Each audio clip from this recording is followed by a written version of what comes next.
Alright,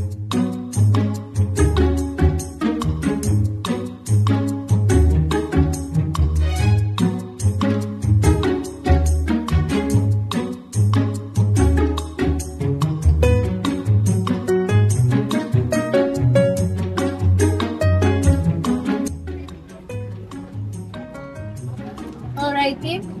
May ilang updates lang ako from the office. Before we finalize yung site layout ng eco building natin, may ilang problems lang na kailangan natin i-finalize. Kaso sabay-sabay kasi yung issues eh. Ayun na, bagong araw pa lang natin, dami natin gagawin. Ganyan talaga ang field life, girl. Anyway, may kailangan ba tayong pabuhin from our previous video? Mukhang marami ang problema natin, Engineer Kat. Ano ba yung una?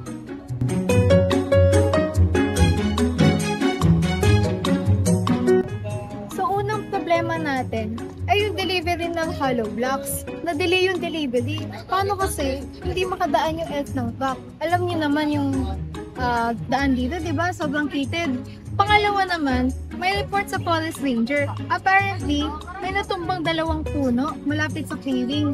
Eh, napapaligiran tayo ng mga puno at halaman, may hirapan tayong pangalaw. Actually, guys, meron din tayong isa pang problema eh. Kasi yung supplier natin, nag-request sila ng early down payment bago itong i-deliver yung mga solar panels. Grabe, ang dami pala nating problema ngayon. Pero syempre gagawin natin ang solusyon yan. May naisip ba kayong plan?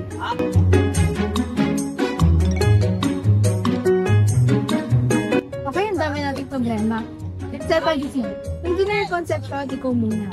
So, yung mga keys na yan, ilot na natin yan. Environmental compliance is our top priority. Hindi pwedeng kawalan ng idea. Copy that. I'll draft a replanting commitment letter to talk to the DE. And siguro baka within this week, makapag-schedule na tayo ng replanting ng 5 natives. Okay, good. Suggestion yun naman para sa deliveries natin. Engineer Aquino, let's check the access path later. Baka naman pwede natin widen ng konti, yung hindi lang tatamaan yung major route ng place natin. Actually, SP, light compaction lang siya on the side of slope. Minimal disturbance lang, then it's alright. Check na lang natin yung adjusted paths natin later. Ganun naman pala eh. Sure, I'll prepare a sketch para din mapamigay na din natin sa side team natin. Sure, let's go. Yes.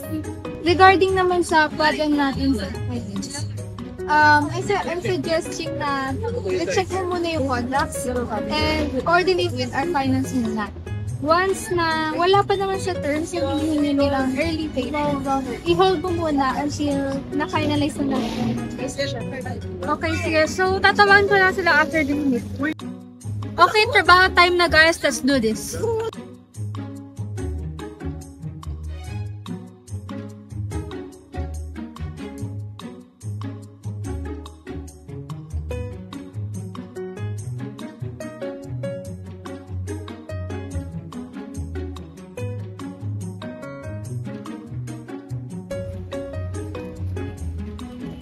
Good news, team!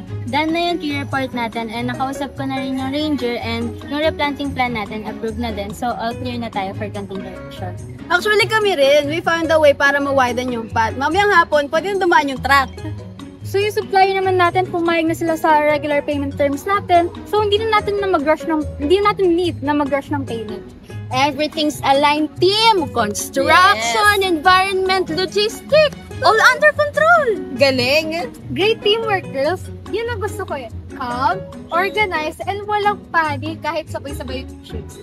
Period! Woman in construction, multitasking queen! Hey! Saka ang mahalaga, lahat ng decision natin sustainable. Hindi lang basta tapos, kundi tama.